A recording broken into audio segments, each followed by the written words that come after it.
Hello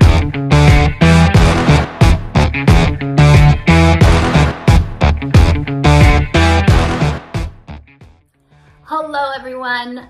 For those of you who don't know me, my name is Jenna McDonough. I'm an emotional regulation specialist, children's book author, and the creator of the app Peaceful Mindful Moments for Every Age. I'm here today talking about Secret Lives of Mormon Wives Season 4 and all the things that I'm seeing show up within this show and this season.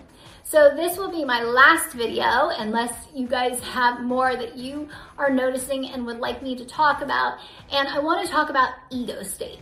So we all have heard the word ego, right? And when you think of somebody's ego, you're usually associating it with them being arrogant or cocky or full of themselves or whatever that might be. And yes, that kind of lends itself to the ego state. But when you're talking about it in the context of emotional regulation and you're saying you come from your ego state, that is not your most adult regulated self, okay? So we all come into this world innocent little babies, pure and good and loving and all of the things, right? And then we have all of these things happen to us. No matter what, everyone experiences trauma and tribulations and challenges and all the things, right? We were all kids once, we all grew up, and kids can be mean. So we have all of these things that kind of pile up on us, and if you've seen my previous videos, I've talked about how energy, especially the energy of trauma, gets stored in your body and how it gets pressed on with triggers and things of that nature. So as that goes on and goes on, it kind of hardens you. And so that's kind of the easiest, most relatable way to kind of explain ego state.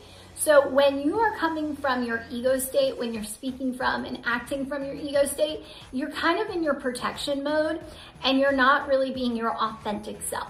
And I think that we see a lot of that.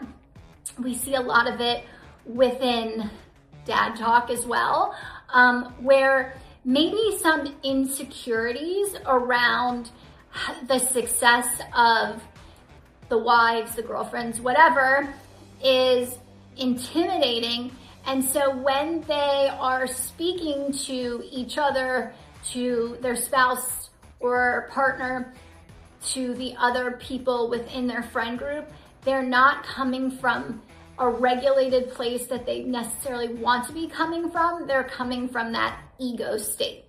And that's not the case all the time because they are very vulnerable, and in that vulnerability, you're seeing their essence rather than their ego. But when they come out, and that's when they're really more in their window of tolerance, once they come out of that window of tolerance, particularly in that fight or flight response, that's when you're seeing the ego state come up. And that's when you're seeing a lot of the conflict, a lot of the, triggering, the needling, things of that nature. So ego state is different than being arrogant or full of yourself, but the energy associated with what comes out of you is similar, and but it comes from a place of insecurity and protection and not wanting to be vulnerable. But if you can stay in your window of tolerance, and if you can widen that window of tolerance, it's good for not only you,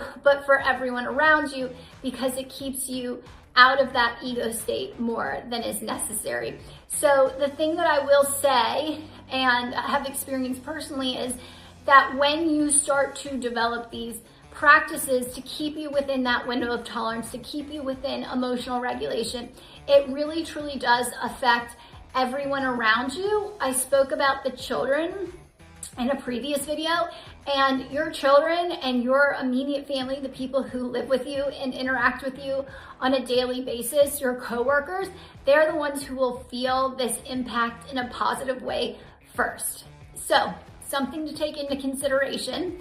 If you have any other questions about ego state or any of the other things that I've discussed within this video series, or I can be of service to you in any way, please drop me a comment below, send me a direct message, an email, get in touch. I'm happy to help and be of service to all of you.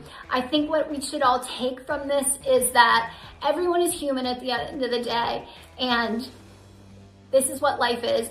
We can do things that are enjoyable and can make our lives and the lives of people around us better, because who wants to live in a state of dysregulation? So that's it for me. I hope everyone has a great day, and I look forward to seeing everyone very soon.